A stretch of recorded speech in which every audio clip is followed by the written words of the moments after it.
Okay, make that time. So let's make a start. I actually broke my glasses about an hour ago. I'm on my backup pair, which I haven't needed for at least 18 months.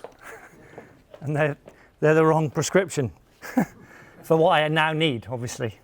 But if my eyes really start to struggle, I might ask for someone if they've got a prescription too. If not, we'll have to carry on with this one, all right?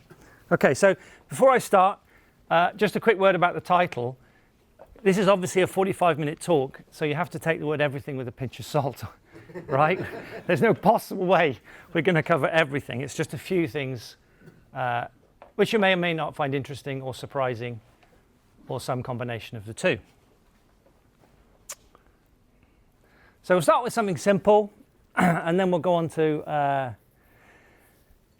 a swap macro, which we'll introduce for a particular reason, which we'll see. Then we'll have something I don't think you will have seen, a macro for doing RAII, if you know that from C++. Yeah, because the interesting thing about that, if you think about it, is RAI means you acquire a resource, you do something, and then you release a resource. So how can you make a macro for the bits either side? That's kind of an interesting challenge. And the last one, unless you were at ACU, at the ACCU conference this year, I don't think you'll have seen that one, where we do FizzBuzz with testing entirely in the preprocessor, okay? Which is for fun, just for fun, to be clear. So I guess that's worth also saying.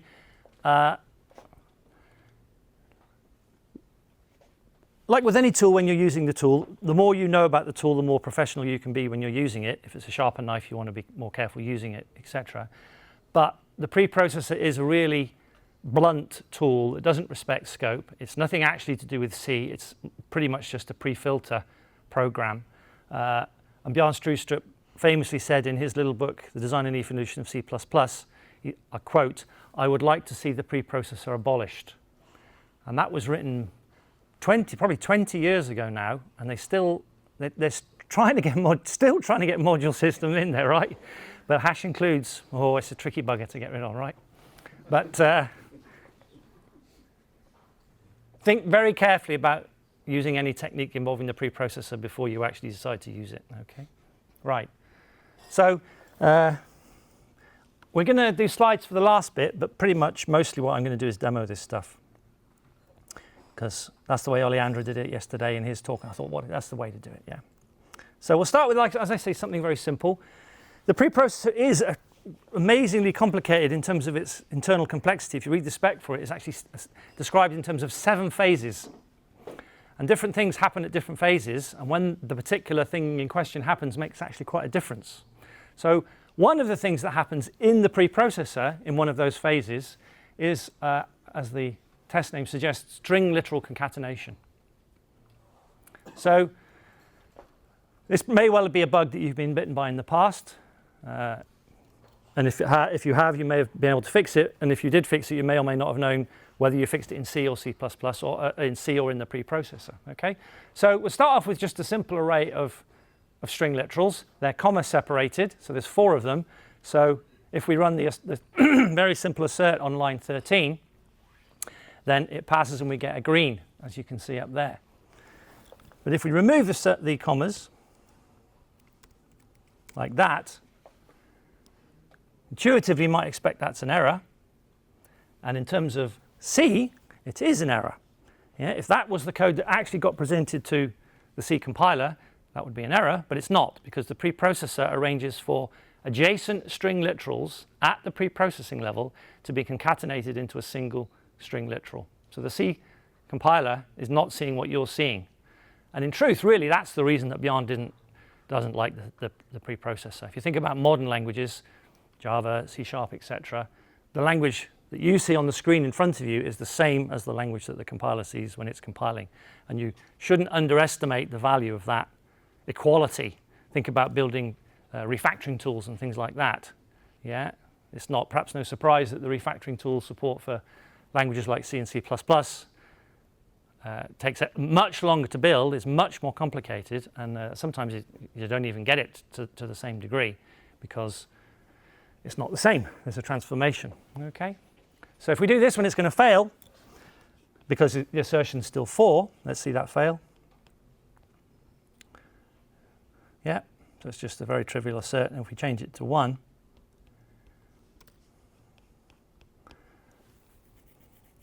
then it passes because it's just one string literal. Okay, so it can catch you out, but equally it can be useful if you're building some output for a use message or something like that, and you just have a whole bunch of things that you want to print out. Maybe it's long lines, and you don't want to worry about the new line terminators and stuff. You don't have to have the string just carrying on and on and on. You can split the string up like this, and it will just get munged back together automatically. Okay, so that's, as I say, a very simple one. Anyone who's been caught by that before? Anyone? Yeah, a few people. Okay. So the next one, as I said, is a little swap macro. So again, we'll drive it with some tests. Line 7, we've got an integer x. Line 8, an integer y. We initialize them to 2 values, and then we write our swap macro. And how can we do that? We'll look at the implementation in a minute. But generally, when you write a macro, more or less you have 2 ways you can do it. You can write it as an expression macro or as a statement macro. Depending, sometimes you don't have a choice, but a lot of the time you do, because it's no accident that the statement syntax of C has a mirrored syntax in terms of expressions, for example. Yes, if you think about an if statement, that's a statement. Yeah, that's fine. And is there an equivalent for that in terms of an expression? We could use the ternary. Yeah, so sometimes when you're in a macro, or rather when you're not in a macro, you'd naturally use an if statement, whereas when you're in a macro, there are potentially good reasons to avoid if statements, such as dangling else that might get introduced, that kind of thing. So you might want to shift towards an expression-based approach. You have a choice, okay? So it turns out with swap, there is a way to do it with an expression-based approach. There's a funky trick where you can use an exclusive OR successively, and you only actually need the 2 variables you start with. You don't need to introduce a 3rd variable, okay? But we're not using that one. We're just going to try it like this. Yeah. Swapping 2 arguments. Again, we're not worrying about the type. We're just, if you wanted to do it with different types, you could make the int part of the macro as well. Just to keep it simple, we're not doing that. And we're very deliberately not just writing this macro as line 7, line 8, and line 9. Yes, and the reason for that is that a macro is literally just a text substitution mechanism. And so the point where that macro is called, that calling context, has typically may have extra things around it. Yeah, and so we have non-obvious interactions between the surrounding code when we're using a macro and the macro itself. And you can very easily get interactions where you didn't mean them because of, for example, precedence of the operators and that kind of stuff. Yes? So there's a number of ways of solving this problem. If you're using a statement-based approach rather than an expression-based approach, the standard technique is to use a do-while loop where the while is a 0 at the end, and this guarantees that you're executing it only the one time. Yeah? And that idea of executing something only once is something we're going to come back to. Now, that idea of the context being contaminated is true at the call site, but it's also true inside the macro itself very often. Because again, it's not like normal programming. It isn't programming at all. It's just textual substitution, yes? So we write x and y there, and we can easily think of that, be fooled into thinking of that as, just very simply x and y as an expression in its own right. But it's not. It's just something that represents the full expression in all its complexity at the call site before you get to the comma, which starts the next full expression in all its complexity for y, yes? So in the same way that we have to worry about that contamination from the call site, we also have to worry about that typically in the macro itself. And the standard technique there is that you parenthesize each individual use of the macro argument, in this case x and y. So we're doing that for x in each case, and we're doing that for y in each case. Okay? Okay, so there it is. Let's run the tests. And we're fine. Yeah. Now I've arranged just for a little helper file here, just with the swap by itself, because I'd like to just for a moment look at what that comes out as when it's expanded. So I'll just go to my make file, my script file here, and switch to that one rather than actually running the code. And we can use -e which is a standard option to not compile, just show the output of the preprocessor. And -p is also one that gets rid of the hash line stuff that gets added as well, just to make less output. So if we run that, then we still get some stuff from the declarations that we're inheriting from the hash includes, okay? And in this case, it's not a lot. You can get huge amounts of stuff if you do this yourself, okay? But we're interested in this bit at the bottom, in particular, line 15. So let's use this just to explore for a moment. If I, for example, come back to here, and I look at the output, and I think, well, I'd like to see line 15 by itself, because that's what's actually the swap macro is being expanded to. I think, yeah, I'd like to look at line 15 just by itself, please. So I come back up to here, and I put a new line either side of that one with the idea that I'm going to get a new line when I do the output with the preprocessor, and I try it again. Doesn't work. Okay? Yeah, because again, it's the same basic problem you're facing. You were thinking in C, but no, you're not in C. Forget C. You're not doing C. You're just doing the preprocessor. Okay? Now, you can do that, but you have to sneak up on it. You have to do something crazy like put a 0 here or something like that. Okay? Just to actually make something that's there. Okay? And now we can actually see the bit in question, which is this bit here. Okay? Okay. Whoops. So let's switch back to running it for a moment. And we'll look at this next one here, because hopefully you can see the problem, potential problem with this macro, which is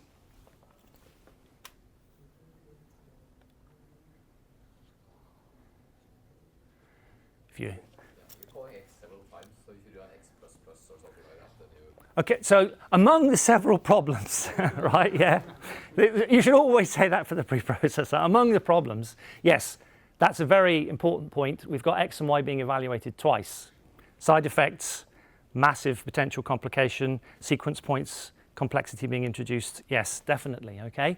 It'd be nice if we could talk about that, but we're talking about something more basic than that. So let's come back to the tests. What's the second test called? Yeah, we've picked temp as our variable name on line 7 that we're swapping into, because we're not using the expression-based approach, we're using the statement-based approach, so we introduced a declaration statement, okay? And we picked temp, and it seems reasonable, but actually it's not reasonable, because it's an entirely common actual variable name that might be what X or Y actually expand to, yes? Okay? So you have to be real careful about this stuff. So if we try that and see what happens. Yeah, what's going to happen for this one? Well, the answer is it depends.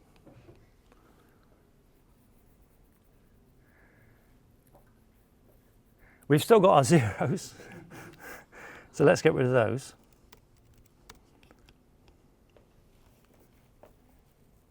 The assertion failed. Okay? So this test ran, but the assertion failed because obviously, hopefully, it's fairly clear that something's going wrong. Yes? Yeah? Now, it's actually quite unfortunate that that failed. And the reason it failed is because I deliberately turned off the shadow flag. There's a warning you can use called the shadow warning, which isn't one of the ones you get with wall, because wall isn't wall is most. Okay? Right? Yeah? And if you put shadow in, then actually better things happen. You get a compile time error. Warning becomes an error, okay? Because thinking about it, you can realize that the X in this case is being expanded to temp, and we've got int temp equals temp, which technically is legal code because at the moment you finish the P of temp, you've introduced temp in a declaration. You could therefore use it in an expression, except it won't have a value yet because you haven't actually initialized it, okay? And this is the simplest way you can get a warning of basically things that probably are in different scopes, okay? So that's the problem we're going to try and fix. Now, one of the ways we can do that, and the obvious way we can fix that, is by changing the name of temp, yeah? And one of the ways we could try and do it is with something which will start off like that, because there's a macro called __line, yes, which evaluates to the line in question, yeah? And you can do various other things, but we're going to explore this one just for a moment because it turns out this is quite interesting. So let's try that and see it being fixed. except it's not fixed, of course, because I'm being an idiot, because we need to change it down here as well, like that. And we're good. But of course, that's just the expression of the idea at the beginning. We actually want the value of line to change, because otherwise we potentially could have exactly the same problem again. So let's try the idea of creating a macro variable based on the prefix of temp.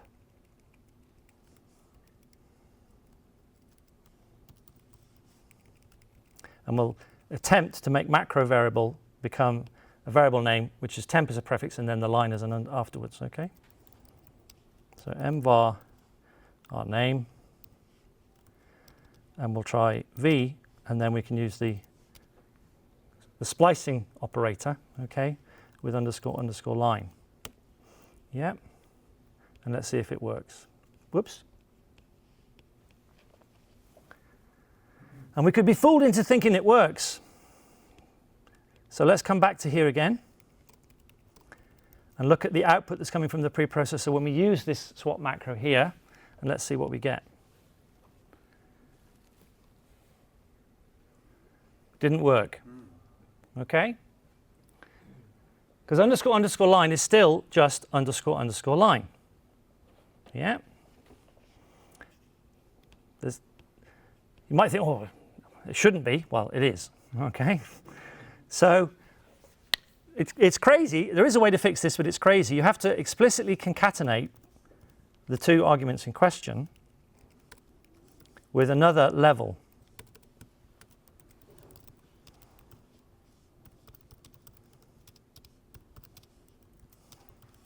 Right, so if we try that one, it still doesn't work, right? Because, believe it or not, you have to force it through a second time.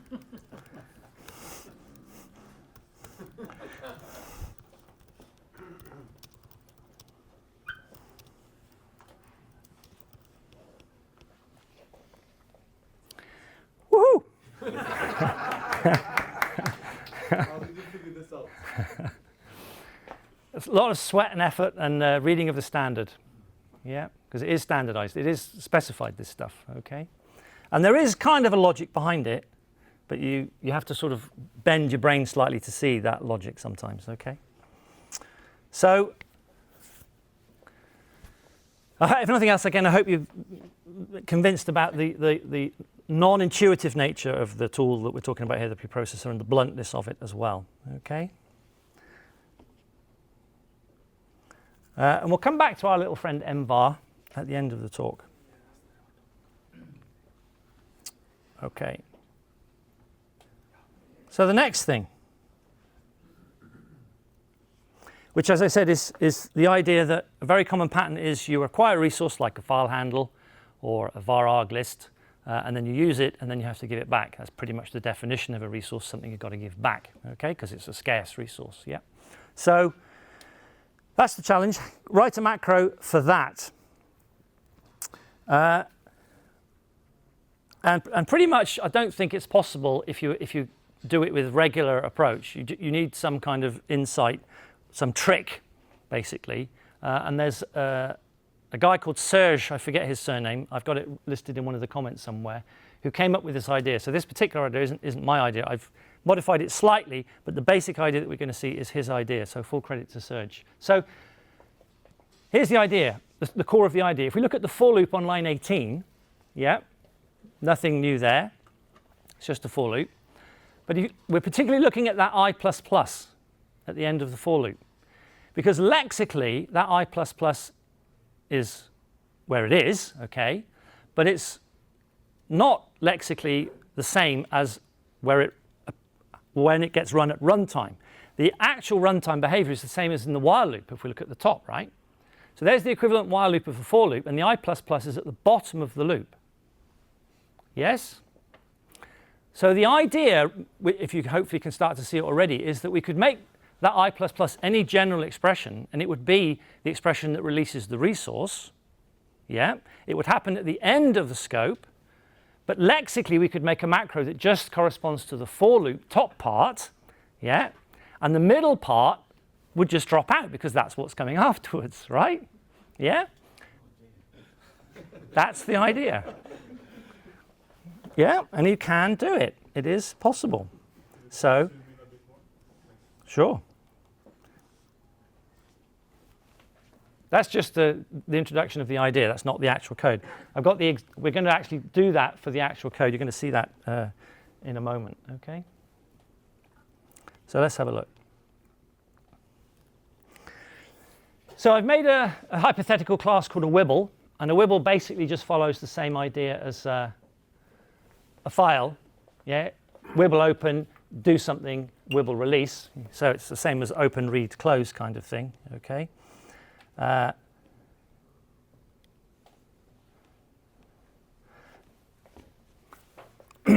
So line 13 is the core of the idea that we're starting to explore. There's no macros yet. We'll get to that, okay? So we acquire the resource.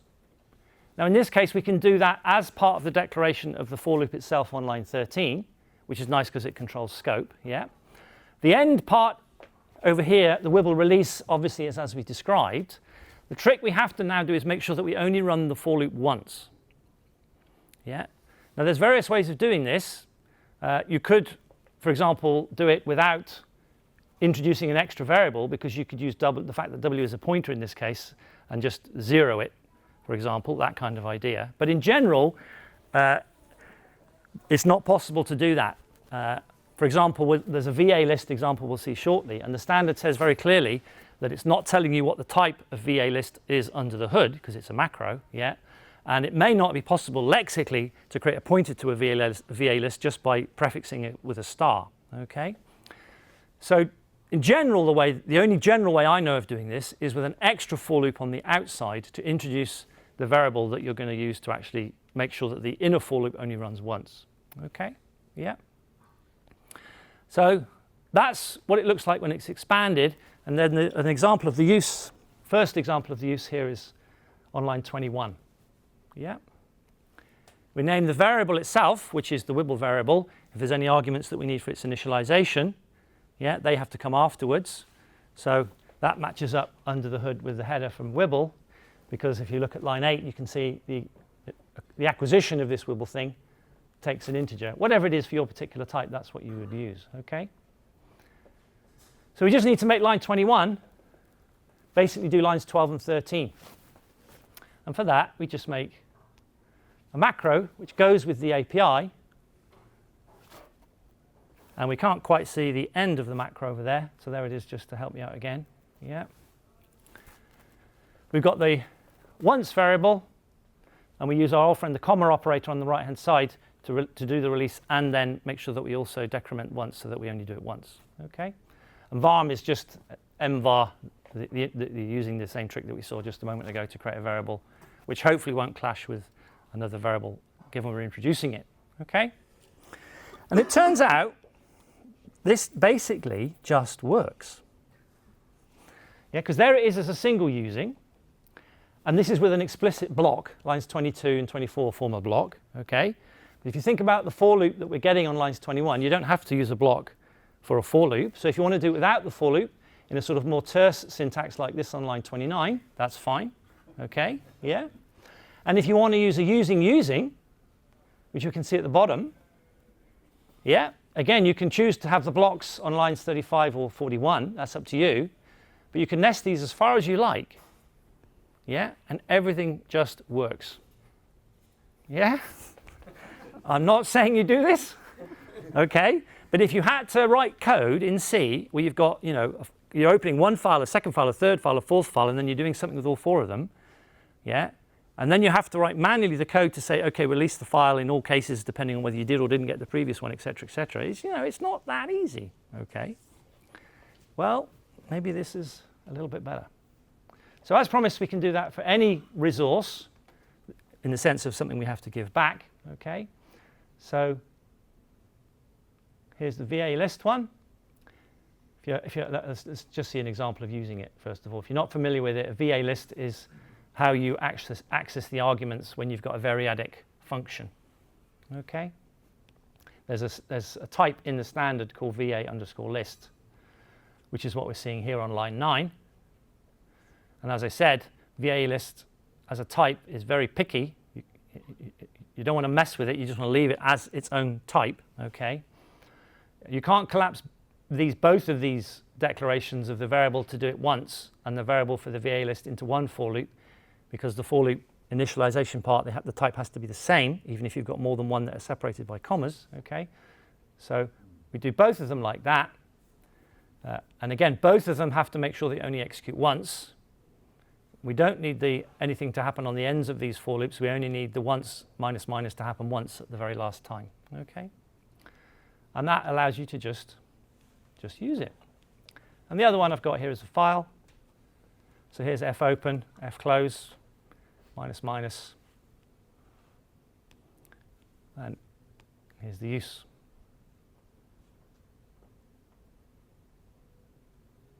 It's not bad, is it? Yeah, not bad. Okay, so the last thing I had prepared, as I said, was FizzBuzz in the preprocessor. And this was inspired by my friend Olve. Olve inspired this, although he didn't mean to. And again, kudos to resting on the shoulders of giants, etc. A fair bit of this stuff rests on not just this gentleman, but another gentleman as well. Two people who are frankly know more about the preprocessor than is healthy, shall we say? Okay. Here's the idea that we're going to base on to try and make FizzBuzz in the preprocessor. Just a quick show of hands. Or let's forget the hands. If you're not familiar with FizzBuzz, it's a very simple idea. I give you a number, and you have to give me back a string. And if the number's divisible by 3, you give me back fizz. If it's divisible by 5, you give me back buzz. If it's divisible by 3 and 5, you give me FizzBuzz. And if it's not divisible by 3 or 5, you give me the number. Okay, it's a drinking game. That's really what it is. It's a drinking game. And obviously, as you drink a few more, you make more mistakes, and then you need to drink a few more, and then you make more mistakes, and it becomes a self-fulfilling prophecy. A few people get very drunk, and it's, oh, we have great fun. Okay? Yeah? So, we're going to try and do an eval of a repeat, and we're trying to repeat 100 times a macro called inc that increments from a starting variable, 0. So we can't see it going off to the right-hand side, which is a common theme that we'll return to, okay? But this is what we want that to do. It starts at 0, and it's just going to increment 100 times. That's the idea. Can we do that? Yes, we can, okay? But it takes a while. Let's unpick it bit by bit. Let's start with repeat. So here's our repeat macro. Yeah. So when n is not 0, do the macro, and then the recursive call back to repeat. We have to carry the state with us. So the last argument is macro applied to the parameters that you need for the macro in question. This is just I. Okay, so this obviously is very specific just for macros that only have one argument, but that's all we need. Okay. And we also have to decrement n as we go around, because otherwise we're not going to finish the loop. Yeah. Okay, so let's look at dec. We'll do this again bit by bit by bit. How do we decrement a variable? Forget variable. Forget I said variable. There's no variables, okay? It's not C, okay? It's literally just text, yeah? You cannot do addition or subtraction in the preprocessor. It's not possible. So the only way you can even get close to doing dec or inc, okay, is with something like this.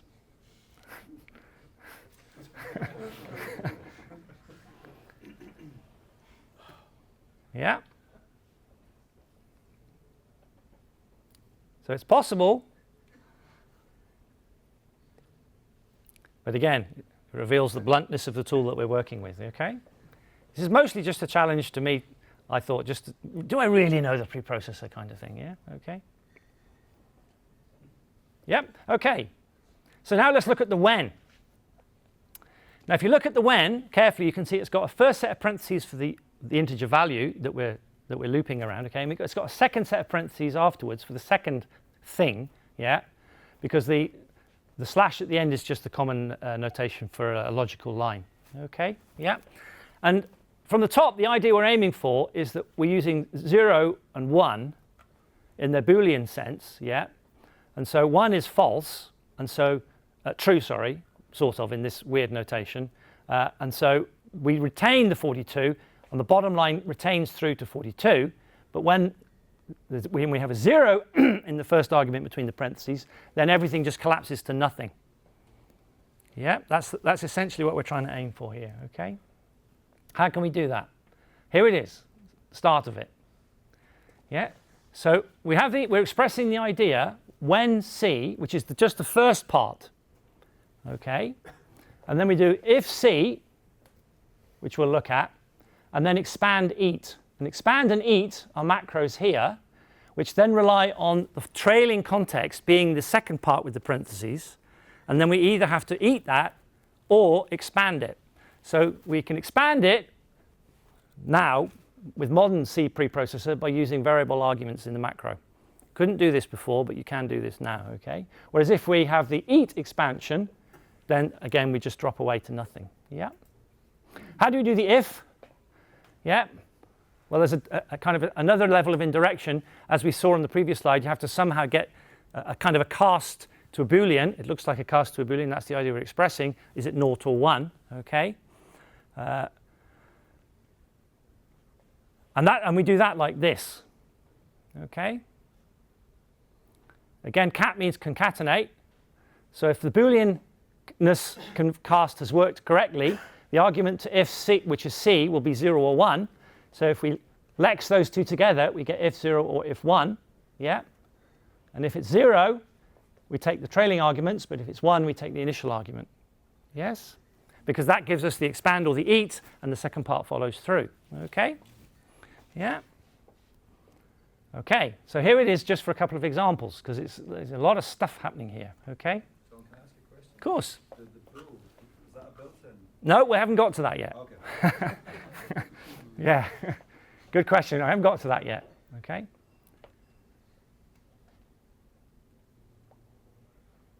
Yeah, it all works on the Boolean 7 becoming a 1, or the Boolean 0 becoming a 0, 0 or 1. Okay? That's what the Boolean bits are, such a Moby hack from someone. Again, I didn't invent that. We'll see that in a minute. Okay? Okay. So as Mike said, this all rests on this little Boolean cast. But again, let's not be fooled. There's no casts going on here, right? We're not talking C, right? It's just lexing. Okay. So again, more turtles as we go down. First of all, we have to imagine we have a not, right? Not of x. And as long as we've got a not of x, we can do the complement. Yeah. So that 0 stays as 0, but anything that's not 0 becomes 1. This is what we need to do. Yeah. So how can we do not?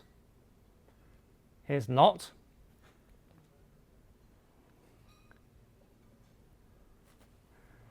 And it's probably best to do this one, I think, possibly with the bit at the bottom here. Okay. The expansion at the bottom. So not 42 comes through to not underscore 42. Yeah. We concatenate those together. Not underscore, I should say, and 42, which gives us not underscore 42. Yeah. And then that comes through to check n. Yeah. Not 42 of 0, which is coming in through the VA args above. Okay. But the crucial thing is it's different when it's 0. When it's a 0, we get not 0 here.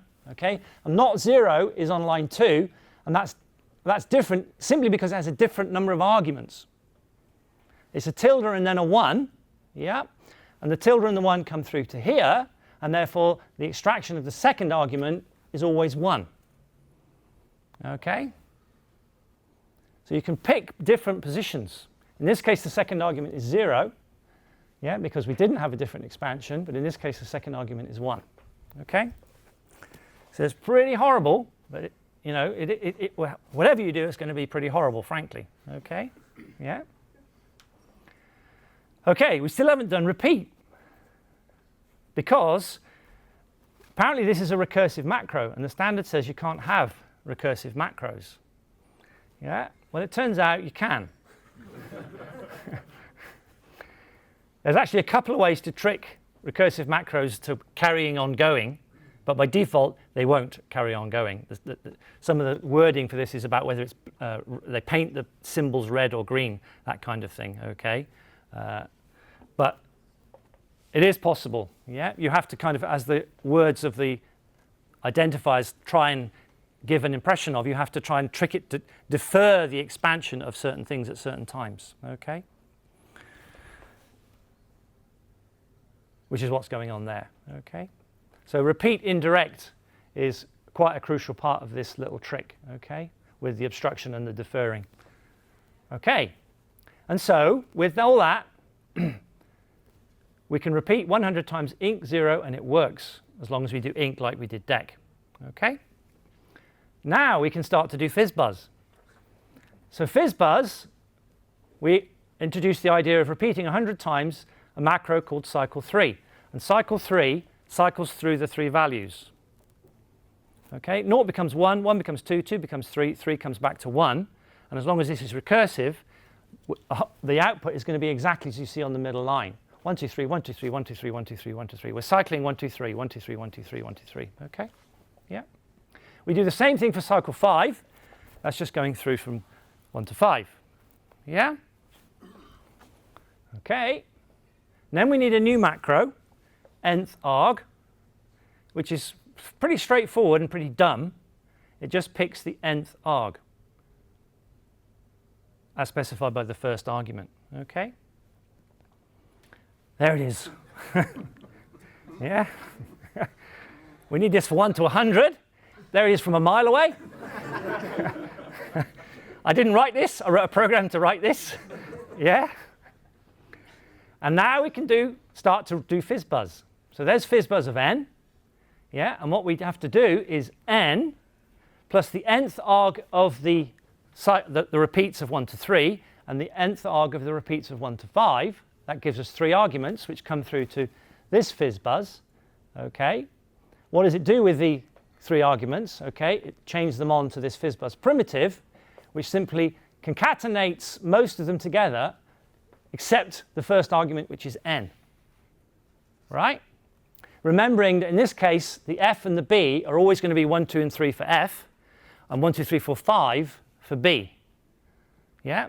So this will expand to 15 possibilities. Yeah, because it's 3 times 5. Okay? And then the last step is this. Yeah, if it's divisible by 5, buzz. Yeah. It's divisible by 3. Sorry. Fizz.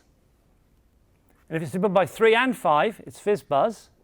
And the other cases is just n, which is the parameter when it's not 3 or 5. We just enumerated all the possibilities and collapsed it down to this. Yeah? Testing. You need to test this. But again, to keep to the spirit of the challenge, it has to be tested in the preprocessor, obviously. Right? Yeah? So how do we test it? With an include. Yeah? Right? So we include, this is a little known bit of C actually, because we're still straying almost into C. The include has 3 forms. There's the form that takes the double quotes name of the file. There's the form that takes the angle bracket name of the file, okay? But there's a third form, which is a macro that expands ultimately to one of the other 2. Okay, and that's what we're using the third form here. So we're saying FizzBuzz underscore 1 equals, and we give us a second argument what FizzBuzz 1 actually corresponds to. Yeah? So FizzBuzz 1 should be 1, and so FizzBuzz 1 equals 1 is what we paste together. Yeah? Convert it to a string. There's a macro to convert a token to a string once you've got 1 token. Okay? And so we're including a file called FizzBuzz 1 equals 1. And if that file exists, the test will pass because you've included a file that exists, right? But if you've got it wrong and FizzBuzz 1 returns fizz, let's say, okay, then you'll be trying to include a file called FizzBuzz 1 equals fizz, yeah? That won't exist, and you'll get an error message saying can't find this file, and it'll tell you what it was, right? Yeah?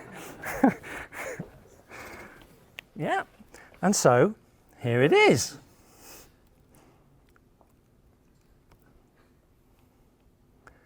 Yeah. There's the end of it with the FizzBuzz 1 to 3, 5 multiplication thing. Okay. Here's the tests. I've done 2 for each case. And here's the empty files. Right? Yeah. And they're all fine. They pass. Let's see it running. Yeah. But if I change the name of one of these, if I rename this particular file to, I don't know, FizzBuzz 10 equals Buzzy, or something like that, and I try and run the tests again, yeah, it says I was expect. There's no such file or directory because FizzBuzz of 10 is Buzz. Yeah. So let's immediately go back to green by renaming this file back to the correct answer, because FizzBuzz of 10 is obviously Buzz, because it's divisible by 5, and back to green. And I've got 2 minutes left because that's all I had prepared. Thanks a lot.